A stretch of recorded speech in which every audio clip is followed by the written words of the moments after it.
Hello everyone.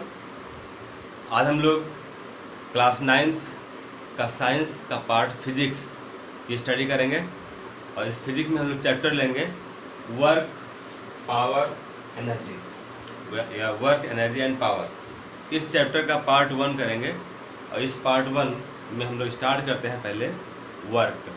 Work क्या होता है? What is work? इस वर्ड वर्क का यूज़ हम लोग डेली लाइफ में खूब करते हैं, रोज़ बोलते हैं कि हम कोई वर्क कर रहे हैं। तो वर्क का मीनिंग क्या होता है? वर्क है क्या? वर्क का मीनिंग है, जैसे हम लोग कहते हैं कि हमारा कोई फ्रेंड आया फिर पूछा आप क्या कर रहे हो, हम बोले हम पूजा कर रहे हैं, हम स्टडी कर रहे हैं, बैठ के कोई बुक पढ़ रहे हैं, या कुछ बैठ कर हम सोच रहे हैं, किसी काम को करने के बारे में सोच रहे हैं कि हमको ये करना है, या किसी बारे में सोच रहे हैं, जो भी है। तो थिंकिंग भी जो है, जो सोच रहे हैं, वो सोचना क्या है, वही एक काम है। हम लोग बोलते हैं हम क्या कर रहे हैं, फिर चुप रहो, हम कुछ सोच रहे हैं, हमें कुछ करना है, कुछ प्लान कर रहे हैं, ठीक है। या म्यूजिक सुन रहे हैं, क्या कर रहे हो, हम काम कर रहे हैं, कौन सा काम कर रहे हैं, म्यूजिक सुनने काम कर रहे हैं। तो इस टाइप से हम लोग देखते हैं कि हर एक चीज़ में हम बोलते हैं कुछ काम कर रहे हैं। तो रियली क्या वर्क है? फिजिक्स के लैंग्वेज में इसको हम लोग वर्क नहीं मानते हैं। क्या? फिजिक्स का अपना अलग लैंग्वेज है।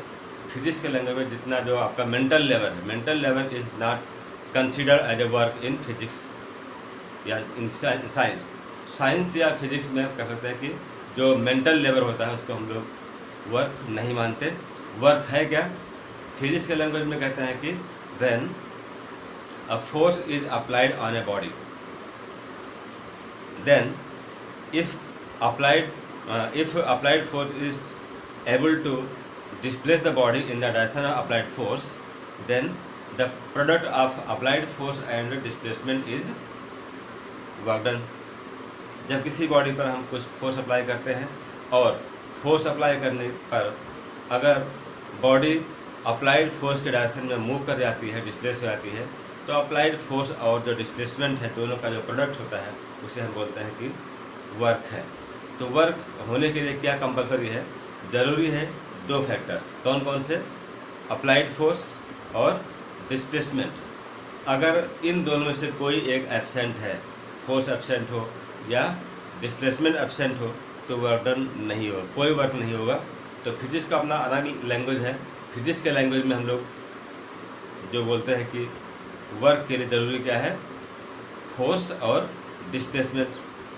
इसके अलावा जो हमारा मेंटल वर्क है, जो मेंटल लेवल की बात करें, हमने कहा हम पूजा कर रहे हैं, नमाज़ पढ़ रहे हैं, कुछ बैठकर सोच रहे हैं, म्यूजिक सुन रहे हैं, ठीक, या कोई चीज़ देखने का हम काम कर रहे हैं, जैसे मान लीजिए हम कोई प्रोग्राम देख रहे हैं बैठ कर, या कोई सीरियल देख रहे हैं बैठ कर, मूवी देख रहे हैं बैठ कर, ये भी काम है। लेकिन ये सब क्या है? मेंटल वर्क है। तो mental level is not considered as work in physics. Physics में या साइंस में जो मेंटल वर्क है उसको हम लोग वर्क नहीं मानते। ज़रूरी क्या है वर्क के लिए? दो फैक्टर्स ज़रूरी हैं। कौन कौन से? Force and displacement. तो इसको ऐसे लिख सकते हैं, वर्क क्या है? अगर इसको लिखना लिख सकते हैं, work done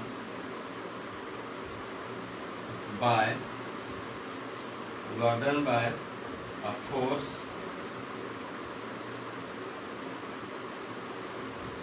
applied on a body is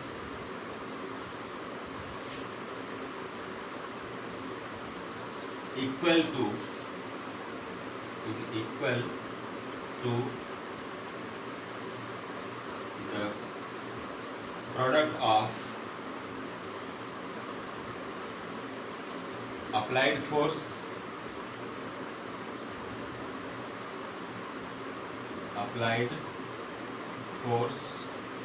and displacement।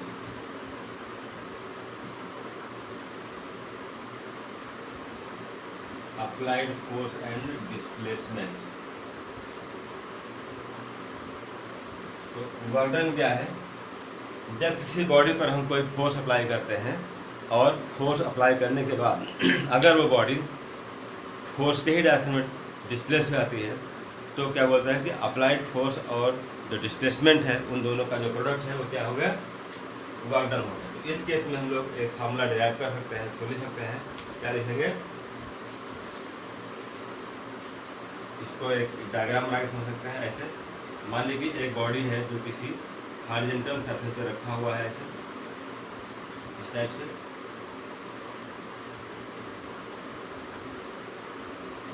ये कोई सरफेस है हॉरिजॉन्टल, इस सरफेस पर हमने किसी बॉडी को रखा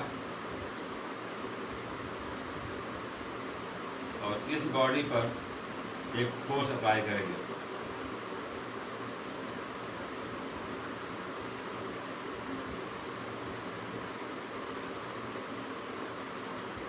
ये कोई बॉडी है, इस बॉडी पर जो फोर्स अप्लाई करते हैं, मान लेंगे हमने F न्यूटन फोर्स अप्लाई किया, अप्लाइड फोर्स क्या है, F है। इस फोर्स के अप्लाई करने से क्या हुआ, ये बॉडी अपने पोजीशन से डिस्प्लेस हुआ, उसके मिडिल से पोजीशन ले रहे हैं, इसका कितना डिस्प्लेस हुआ, उस डिस्प्लेसमेंट को अगर S लिख दिया जाए या D लिख दिया जाए, हमने यहाँ पर S लिखा, तो बॉडी का पोजीशन अब चेंज हो रहा है। इसको मान लें कि यहाँ पर पहुँच गई, बॉडी डिस्प्लेस हुई तो इसका पोजीशन चेंज हुआ, बॉडी यहाँ आ गई,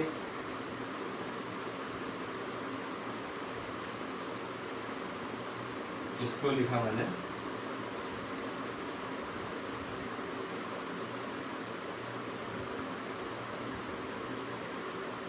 इसका मिडिल पॉइंट यहाँ ले जाते हैं कि मिडिल तक, ये मिडिल टू मिडिल पोजीशन दिया, इसको मार्क किया S। तो बॉडी का जो पोजीशन था पहले, ये प्राइमरी पोजीशन था, after application of force body का पोजीशन चेंज हुआ, तो कितना डिस्प्लेस हुआ, ये डिस्प्लेसमेंट इसका S हो गया। तो वर्क डन कितना होगा, इसको लिख सकते हैं, work done equals to force F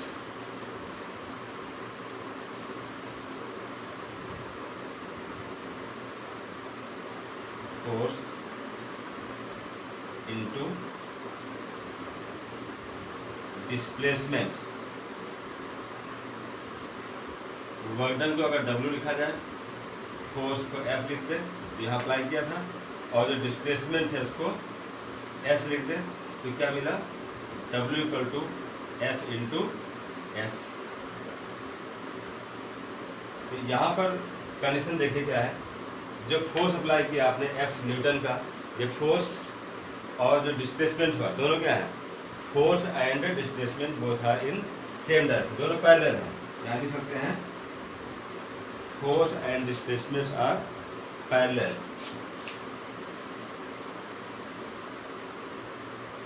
force and displacement are parallel या in same direction, same direction, दोनों का डायरेक्शन सेम है। जिस डायरेक्शन में हमने फोर्स अप्लाई किया था उसी डायरेक्शन में बॉडी डिस्प्लेस हुई, तो फोर्स और जो डिस्प्लेसमेंट है दोनों का डायरेक्शन सेम हुआ, दोनों पैरेलल है। इस केस में जो फोर्स की वैल्यू होती है क्या, मैक्सिमम फोर्स होती है, वर्किंग वैल्यू मैक्सिमम होती है। अच्छा, ये फोर्स हो गया F, S हो गया डिस्प्लेसमेंट। तो ये दो फैक्टर ऐसे हो गए जो वर्क डन के लिए कंपलसरी हैं। इनमें से अगर कोई एक एब्सेंट हो जाए, मतलब वो जीरो हो जाए, तो वर्क डन क्या होगा, जीरो होगा। आपने फोर्स अप्लाई किया, फोर्स तो अप्लाई किया, लेकिन फोर्स की जो वैल्यू है वो पर्याप्त नहीं है। Applied force is not enough for the movement of the body. It means in this case S becomes zero. जैसे एग्जाम्पल ले सकते हैं कि कोई बॉडी लिया, बॉडी मान लेते हैं कि एक दीवार है, ये हो गया ग्राउंड ऐसे, और मैं एक यहाँ पर लिया दीवार, क्या है, दीवार है, ये ग्राउंड हुआ। अब इस दीवार पर आपने क्या किया, फोर्स अप्लाई किया ऐसे, कितना फोर्स लगाया, F न्यूटन फोर्स लगाया। इस केस में क्या है, जो डिस्प्लेसमेंट था वो 0 है। यहाँ क्या थे, एस क्या है, डिस्प्लेसमेंट है। जो डिस्प्लेसमेंट एस की वैल्यू है इस केस में 0 हो जाएगा। आप फोर्स एफ की वैल्यू कितना भी लगा दीजिए, जो फोर्स एफ है इतना ज़्यादा नहीं हो पाएगा कि फोर्स की वैल्यू इस दीवार पर अप्लाई करने से जो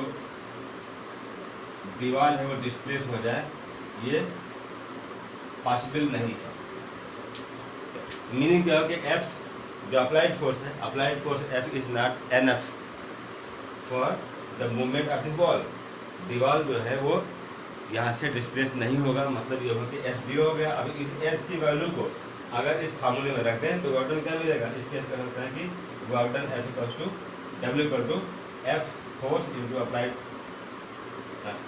फोर्स इंटू डिस्प्लेसमेंट एस। तो वर्क हो जाएगा आपका 0, नो वर्क। क्या मिला, नो वर्क। रीजन क्या था, डिस्प्लेसमेंट यहाँ पर एब्सेंट है। क्यों एब्सेंट है, applied force is not enough for the movement of the body. अब इसी दीवार को गिराने के लिए आप क्या करें, बुलडोजर लगा दीजिए, उससे क्या होगा, एक हैवी फोर्स सप्लाई होगा। जेसीबी लगा दीजिए तो ब्रेक कर जाएगा और इस दीवार को डिस्प्लेस कर देगा, तो वहाँ पर वर्क डन होगा। क्योंकि वहाँ पर उस केस में क्या होगा कि जो अप्लाइड फोर्स है वो एनफ है बॉडी के मूवमेंट के लिए। लेकिन अगर हम उसी पर दीवार पर फोर्स लगाते हैं या 2-4-10 लोग मिलकर लगाते हैं दीवार फोर्स, तो दीवार डिस्प्लेस नहीं होता और एस 0 मिलता है। इसलिए कह सकते हैं कि there is no work done, कोई वर्क नहीं हुआ।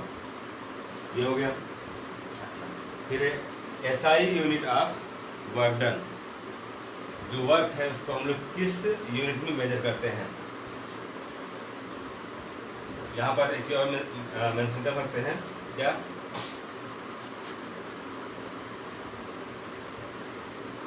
The mental labour is not considered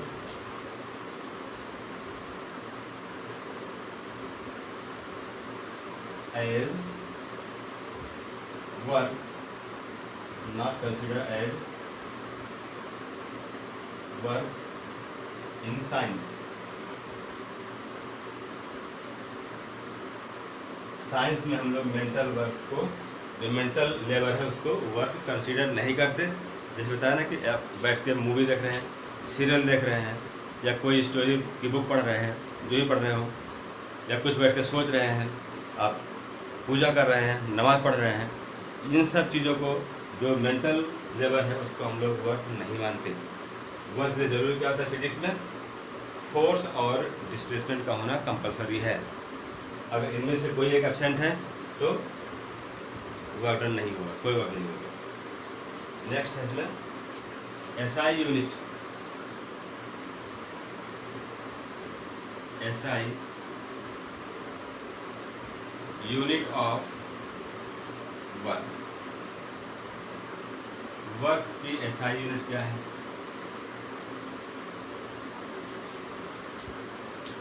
formula क्या है इसमें,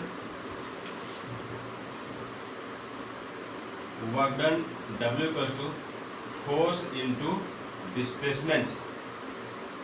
तो यूनिट ऑफ वर्क क्या होगा, unit of work equals to unit of force F into unit of displacement S। तो इसे क्या लिखेंगे, जो फोर्स की एसआई यूनिट होती है वो होता है न्यूटन। ये क्या है, न्यूटन है।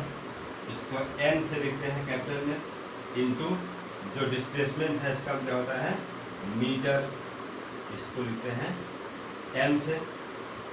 तो इसको हम लोग न्यूटन मीटर लिखते हैं, N.M, न्यूटन मीटर। और जो न्यूटन मीटर है इसी को लिखते हैं हम लोग joule. This unit of work, newton meter, is also known as joule.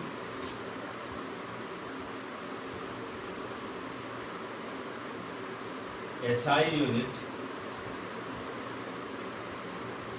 of work Newton meter is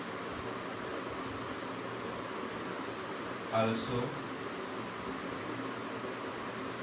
known as joule.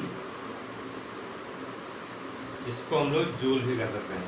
इसको ऐसे लिख सकते हैं 1 newton meter equals to 1 joule. तो न्यूटन मीटर को ही बोलते हैं जूल।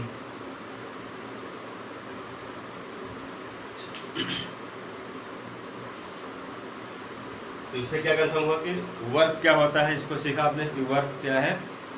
जब किसी बॉडी पर हम लोग फोर्स अप्लाई करते हैं और फोर्स अप्लाई करने के बाद अगर बॉडी अप्लाइड फोर्स के डायरेक्शन में मूव कर जाती है, डिस्प्लेस हो जाती है, तो अप्लाइड फोर्स और जो डिस्प्लेसमेंट है दोनों का जो प्रोडक्ट होता है उसे वर्क कहते हैं। जो मेंटल लेबर है उसको हम लोग वर्क नहीं मानते साइंस में। ये हो गया। तो वर्क का फॉर्मूला क्या होता है, W=F/s होगा। कंडीशन क्या है, force and displacement are in same direction, दोनों का डायरेक्शन सेम है, इसलिए जो वर्डन है W क्या होगा, F/s होगा। मेंटल वर्क को हम लोग साइंस में वर्क नहीं मानते, मेंटल लेबर को। और यूनिट क्या उसकी होती है, ऐसा यूनिट होता है वर्डन का न्यूटन मीटर, इसी को जूल भी कहते हैं। ऐसा यूनिट इसका जूल भी होता है, तो उसको न्यूटन मीटर कहें चाहे जूल कहें, दोनों का मीनिंग सेम।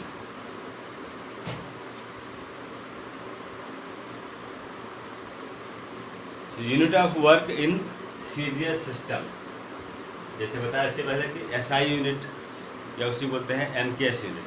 तो एमकेएस सिस्टम में या एसआई सिस्टम में जो वर्क होता है उसका यूनिट क्या होता है, न्यूटन मीटर या जूल कहते हैं इसको। अगर इसका सिस्टम बदल दिया जाए, हम कहें कि सीजीएस में क्या होगा, तो सीजीएस सिस्टम में जो फार्मूला इसका होता है वर्क डन का होता है W=F/s। तो इसका यूनिट क्या होता है, फोर्स का यूनिट होता है सीजीएस में, इसको होता है डाइन। क्या है, डाइन इनटू जो डिस्प्लेसमेंट है s, इसका होता है सेंटीमीटर। जैसे मीटर था एमके सिस्टम में, एसआई में था मीटर डिस्प्लेसमेंट का, यहाँ पर सेंटीमीटर होगा, तो इसको डाइन सेंटीमीटर कहेंगे। इसी डाइन सेंटीमीटर बोलते हैं अर्ग, इसको बोलते हैं ERG, अर्ग। तो इसे लिख सकते हैं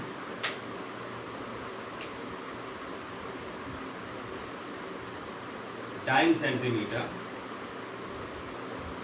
dine into centimeter is unit of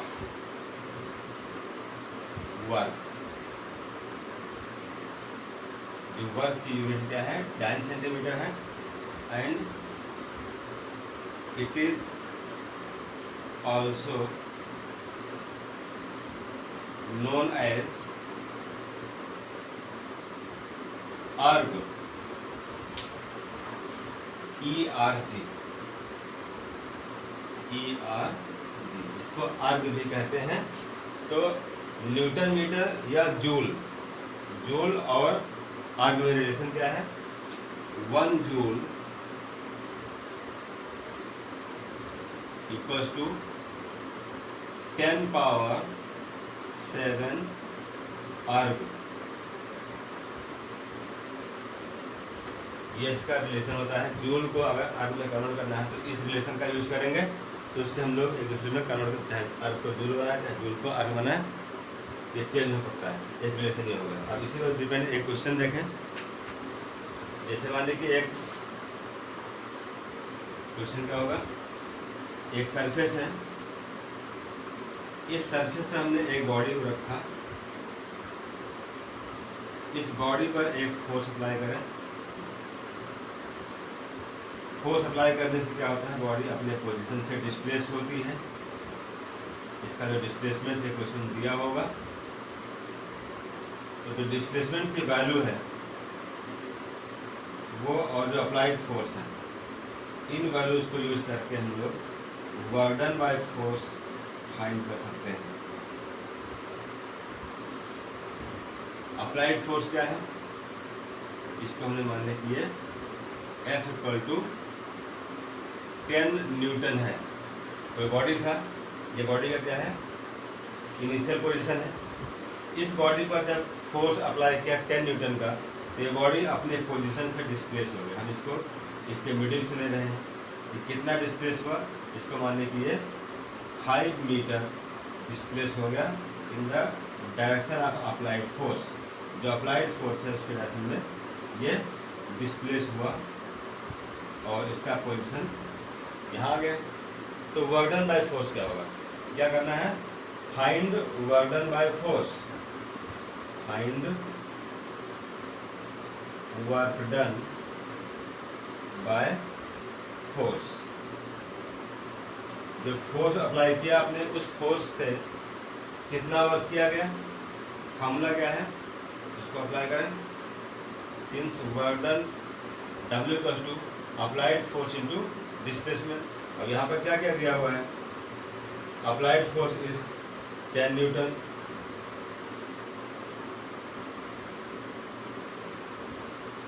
and displacement S is 5 metre. इन दोनों को देखें, यहाँ रखें फार्मूले में, तो क्या मिलेगा, applied force means 10, S means 5, तो W equal to 50 newton metre और 50 जूल। ये हो गया। कंडीशन क्या था, applied force and displacement both are in the same direction. अगर दोनों सेम डायरेक्शन में होंगे तो इस फार्मूले का यूज करेंगे, W इक्वल टू SS का, और वैल्यू रखेंगे और इसका रिजल्ट मिल जाएगा सिंपली।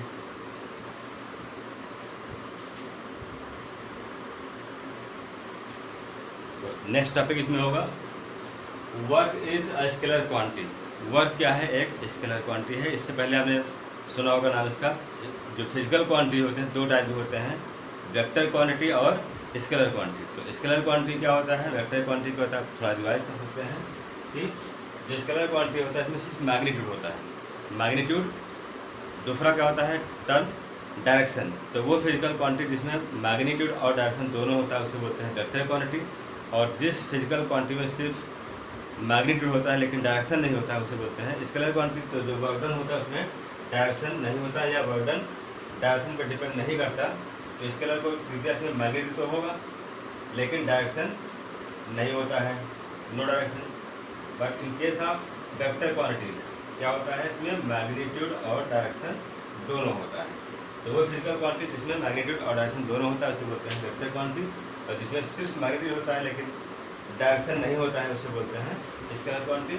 तो वर्क क्या है, एक स्केलर क्वांटिटी है, ये डायरेक्शन पर डिपेंड नहीं करता। नेक्स्ट, वर्क डन में भी पॉजिटिव, नेगेटिव और जीरो। जो वर्क डन है, वर्क क्या होता है, ये पॉजिटिव भी होता है, नेगेटिव भी होता है और जीरो भी होता है। इसके अलग अलग कंडीशंस होंगे। जैसे हमने कंडीशन 1 लिया, क्या कह दिया, 1, when force and displacement are at some angles with horizontal plane. जो हॉरिजॉन्टल प्लेन है उसके साथ अगर फोर्स और जो डिस्प्लेसमेंट है दोनों क्या हो, कुछ एंगल पर हो, सेम डायरेक्शन में ना हो, तो वर्क क्या होगा, उसका फार्मूला क्या होगा, फिर आगे हम ध्यान करते हैं कब पॉजिटिव कब नेगेटिव होगा। तो यहाँ पर एग्जांपल लेते हैं कि एक हॉरिजॉन्टल प्लेन है, इस प्लेन पर एक बॉडी रखा हुआ है। जो बॉडी है इस पर हमने एक फोर्स ऐसे अप्लाई किया जैसे कि जो एग्जांपल ले सकते हैं इसमें कि जो बॉडी है उसको हमें पुल करना है। कैसे करना है, बॉडी में हमने एक रस्सी यूज़ किया, बांधा उसको और ऐसे खींच रहे हैं।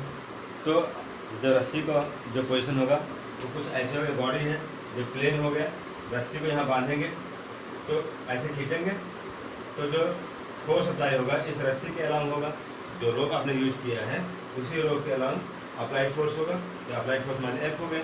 लेकिन जो अप्लाइड फोर्स का डायरेक्शन है और जो डिस्प्लेसमेंट है, बॉडी इधर डिस्प्लेस करेगी, तो किस फोर्स से बॉडी डिस्प्लेस करेगी, इसका क्या मीनिंग इससे है कि जितना फोर्स आपने अप्लाई किया F, वही फोर्स यहाँ पर इसको बॉडी को पुल करेगी? नहीं। इसका आंसर क्या होगा, नो। जो फोर्स F आपने अप्लाई किया, इस फोर्स के दो कंपोनेंट्स होंगे। इसको आप पढ़ेंगे, क्लास 11 पढ़ेंगे कि कंपोनेंट्स ऑफ या rectangular components of vector quantities. Force क्या है, वेक्टर क्वांटिटी है, इसके दो कंपोनेंट्स होंगे, एक हॉरिजॉन्टल कंपोनेंट होता है, दूसरा होता है वर्टिकल कंपोनेंट। तो हॉरिजॉन्टल कंपोनेंट और वर्टिकल कंपोनेंट जो होंगे उन्हें इसको ब्रेक करेंगे, मतलब इस फोर्स के दो पार्ट होंगे, एक होगा इस प्लेन के अलांग होगा और एक फोर्स इसके, एक पार्ट इसके परपेंडिकुलर होगा। जो फोर्स परपेंडिकुलर होता है वो इसके बॉडी के वेट से कैंसिल हो जाएगा, लेकिन जो इसका हॉरिजॉन्टल कंपोनेंट होगा वो इसको बॉडी को पुल करेगा। इसी फोर्स से क्या होगा, जो हॉरिजॉन्टल कंपोनेंट है उससे बॉडी आगे की ओर डिस्प्लेस होगा। तो जो डिस्प्लेसमेंट इसको मान लिया एस होगा इधर। दूसरा कंडीशन भी देख सकते हैं कि हम लोग जो ट्रिग्नोमेट्री है, मैथ का एक पार्ट है, इसको आप लोग पढ़ेंगे नेक्स्ट ईयर, उसमें अभी थोड़ा लर्न करना पड़ेगा आपको। कि राइट एंगल ट्रायंगल है, अगर हम लोग कॉस ले लें, मतलब इस जो एफ है, एफ के टर्म में और थीटा के टर्म में, तो थीटा क्या है, एंगल थीटा है। जो थीटा क्या है, theta is the symbol of angle, क्या बोलते हैं, थीटा, THETA, थीटा। तो थीटा और एफ के फॉर्म में एफ का कितना पार्ट इधर काम करेगा, इसको हम लोग कॉस के फॉर्म में लेंगे। जो राइट एंगल ट्रायंगल होता है इसमें अगर थीटा है तो इस एंगल के अपोजिट साइड परपेंडिकुलर होता है, यहाँ हाइपोटेन्यूज होता है, एफ इसको मानते हैं बेस। तो यहाँ पर हमको हाइपोटेन्यूज और बेस में रिलेशन चाहिए, ये होता है कॉस थीटा। तो कॉस थीटा क्या होगा, base upon hypotenuse, base upon hypotenuse H. तो चाहते क्या है, बेस, तो बेस का मीनिंग हुआ बी इक्वल टू हो गया एच कॉस थीटा। एच क्या है, हॉरिजॉन्टल कंपोनेंट है, सॉरी एच मतलब यहाँ पर है हाइपोटेन्यूज है, तो हाइपोटेन्यूज क्या है, एफ है, तो इसको हम लोग बेस को लिख सकते हैं। जो बी क्या है, बेस है, बेस में लिख सकते हैं एफ कॉस थीटा। इधर होगा एफ कॉस थीटा। जो फोर्स मिलेगा इधर प्लेन के अलॉन्ग, जो फोर्स एफ का जो कंपोनेंट होगा ये होगा F cos theta, F cos theta. तो जो फोर्स का कंपोनेंट है एफ कॉस थीटा, ये फोर्स बॉडी को प्लेन के अराउंड पुल करेगा और ये बॉडी आगे डिस्प्लेस होगा। तो जो फार्मूला था कि वर्क इक्वल टू क्या होता है, फोर्स इनटू डिस्प्लेसमेंट। तो जो फोर्स इनटू डिस्प्लेसमेंट है इसमें वैल्यूज को रखेंगे तो क्या मिलेगा, W equal to F cos theta. Force क्या है, जो बॉडी को पुल कर रहा है वो एफ कॉस थीटा है और जो डिस्प्लेसमेंट है वो एस माना है। तो इसको हम लोग ऐसे लिख सकते हैं, W equal to F S cos theta.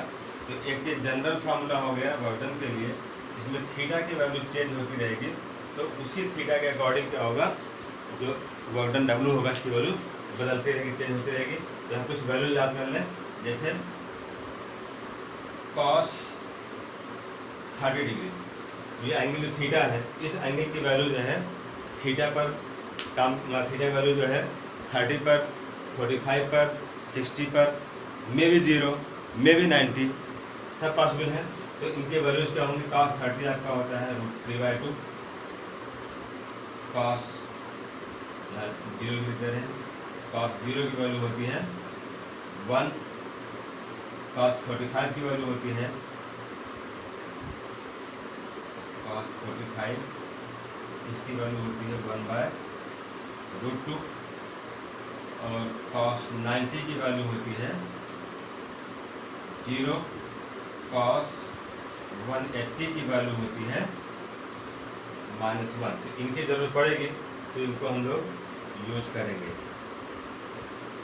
जो फार्मूला है W equal to F S cos theta क्या है, एक जनरल फार्मूला है वर्क फाइंड करने के लिए।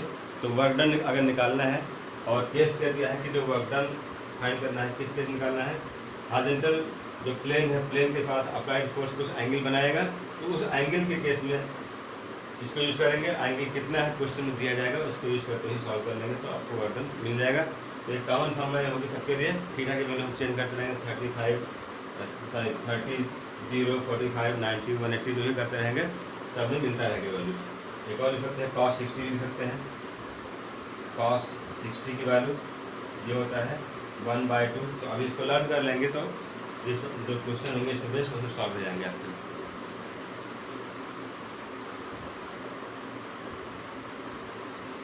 केस 2 है, when force and displacement are along same direction और parallel to the horizontal plane. अगर फोर्स और जो डिस्प्लेसमेंट है दोनों क्या हो, सेम डायरेक्शन में हो या दोनों आपस में पैरेलल हैं किसके, प्लेन के।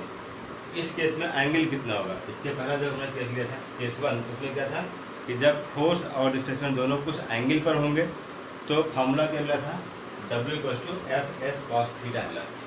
फार्मूला क्या था, work done W = F(s) cos theta.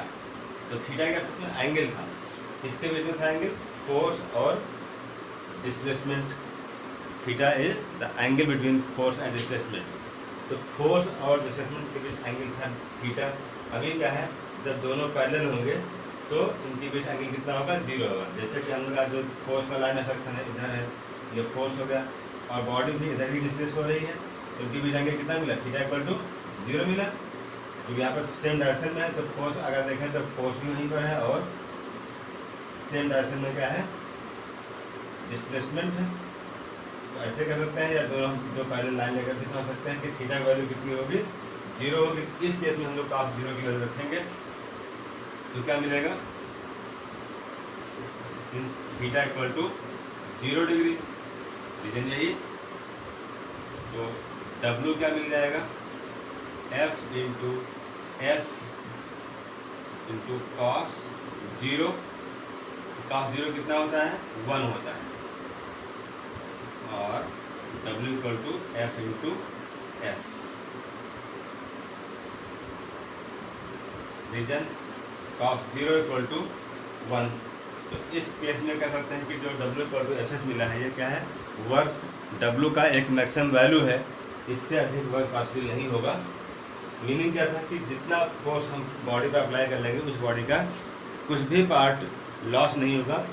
Applied force का फुल वैल्यू यूज होगा बॉडी को डिस्प्लेस करने में। मतलब क्या हुआ कि जब मैक्सिमम वर्क इसमें अप्लाइड होगा तो इस केस में मैक्सिमम वर्क डन भी होगा। एक रिजल्ट और मिलता है, अभी हमने इसके पहले लिखा था इसमें कि वर्क डन में भी पॉजिटिव, नेगेटिव और 0। जो वर्क डन है वो क्या होता है, पॉजिटिव भी होता है, नेगेटिव भी होता है और 0 भी पॉसिबल है। तो इनमें से कब 0 होगा, कब पॉजिटिव होगा, कब नेगेटिव होगा।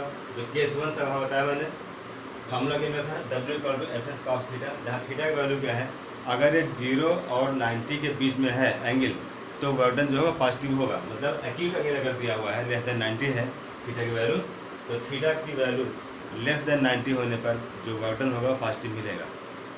अब 0 मिला हमको, अगर एंगल 0 लिया आपने तो एंगल 0 मतलब फोर्स और डिस्प्लेसमेंट क्या होंगे, दोनों पैरेलल होंगे तो वर्क डन मिलता है मैक्सिमम। जो थर्ड केस है उसमें क्या होता है कि जब फोर्स और डिस्प्लेसमेंट दोनों अपोजिट हों। अपोजिट मतलब क्या था कि जब अप्लाइड फोर्स की वैल्यू जो F है, F इधर हो राइट में, तो डिस्प्लेसमेंट क्या हो, अपोजिट में हो जाए। तो कंडीशन क्या होगा इसमें, एंगल जो थीटा होगा उसमें 180 बनेगा, 0 नहीं होगा। मतलब जो फोर्स है इधर लग रहा है, जो डिस्प्लेसमेंट है वो उसके अपोजिट हो रहा है, तो इस केस में वर्क डन नेगेटिव होगा। केस थर्ड यहाँ दे सकते हैं, when force and displacement are opposite. Case third क्या होगा,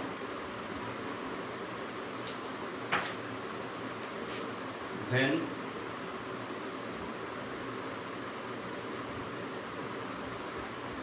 force and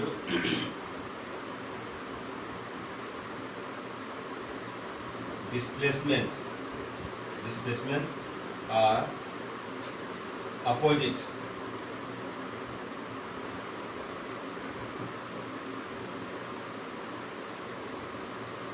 to each other। अगर ये दोनों एक दूसरे को सेम डायरेक्शन में हो, अपोजिट हो, तो क्या होगा, जब फोर्स की वैल्यू जो है, फोर्स का डायरेक्शन इधर लेते हैं, ये फोर्स है तो डिस्प्लेसमेंट क्या है, अगेंस्ट है, एस हमको इधर मिलता है। इस केस में क्या मिलेगा, थीटा = यहाँ पर 180 होगा, theta = 180 degree. Since W equal to F S cos theta, तो यहाँ पर मिल जाएगा F into S cos theta की वैल्यू 180 डिग्री, तो 180 होता है -1, W equal to -F S, ये वर्क डन निगेटिव हो गया। तो निगेटिव के लिए कंडीशन क्या था कि ये फोर्स और जो डिस्प्लेसमेंट दोनों अपोजिट डायरेक्शन में हो। सिंस cos 180 इक्वल टू -1, ये इसकी वैल्यू है, आपको लर्न करना होगा। तो इस टाइप से पता लगा कि जो ऑब्ट्यूज एंगल होगा, मतलब अगर थीटा की वैल्यू ऑब्ट्यूज है, मतलब मोर देन 90 डिग्री है, तो जो वर्क डन की वैल्यू क्या है वो निगेटिव होगा। रीज़न क्या होता है, अभी आप लोग नेक्स्ट क्लास पढ़ेंगे ट्रिग्नोमेट्री, तो वहाँ बताया जाएगा कि जो cos थीटा होता है उसका सेकेंड क्वाड्रेंट में वैल्यू जो होती है वो निगेटिव होती है। तो मोर देन 90 मतलब सेकेंड क्वाड्रेंट होगा, तो सेकेंड क्वाड्रेंट में जब ये थीटा जाएगा तो इसकी वैल्यू निगेटिव हो जाएगी, तो वर्क डन यहाँ पर निगेटिव हुआ। तो दो केस मिले हमको कि जब थीटा की वैल्यू क्या हो लेस देन 90 एक्यूट एंगल हो तो वर्क डन पॉजिटिव होता है, और अगर मोर देन 90 मतलब ऑब्ट्यूज एंगल हो तो निगेटिव होता है।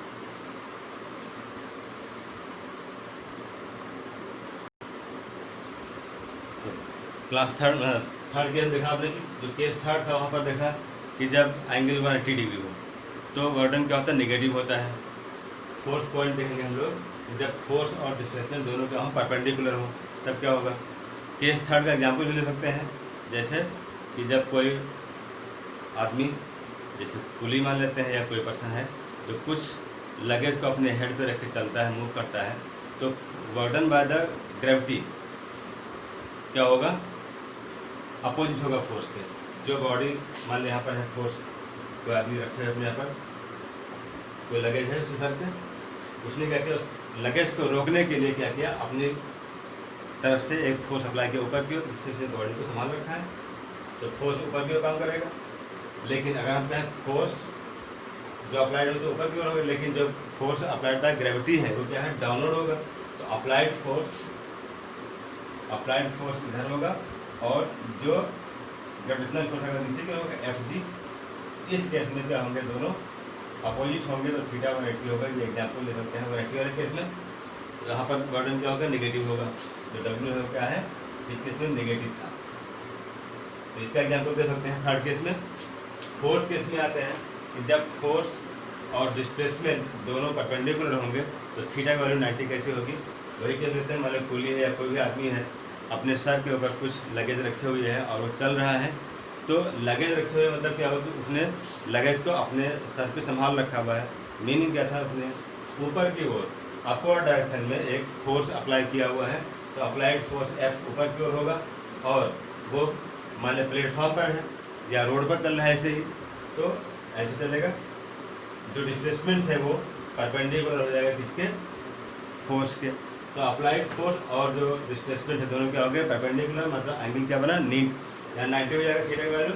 तो इस केस में क्या होगा थीटा इक्वल टू 90 डिग्री होगा, तो 90 केस में वर्क डन कितना मिलेगा।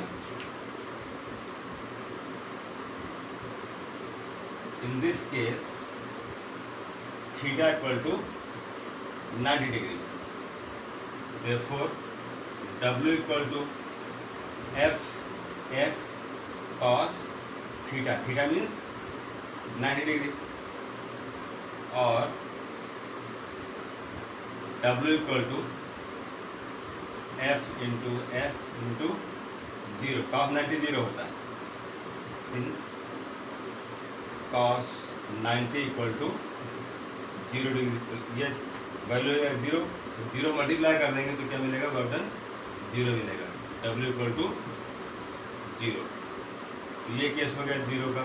कि इस केस में जब फोर्स और डिस्प्लेसमेंट दोनों परपेंडिकुलर होंगे तो वर्क डन 0 होगा। और कोई केस पॉसिबल है जब 0 वर्क डन,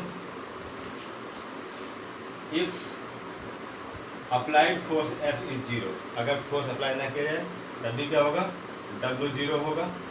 दूसरा, if force is given but displacement is zero, तो भी वर्डन जीरो होगा।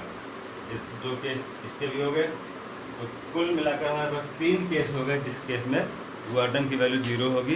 केस 1 क्या है, अगर फोर्स और डिस्प्लेसमेंट दोनों परपेंडिकुलर हो जाए तो वर्डन जीरो होगा।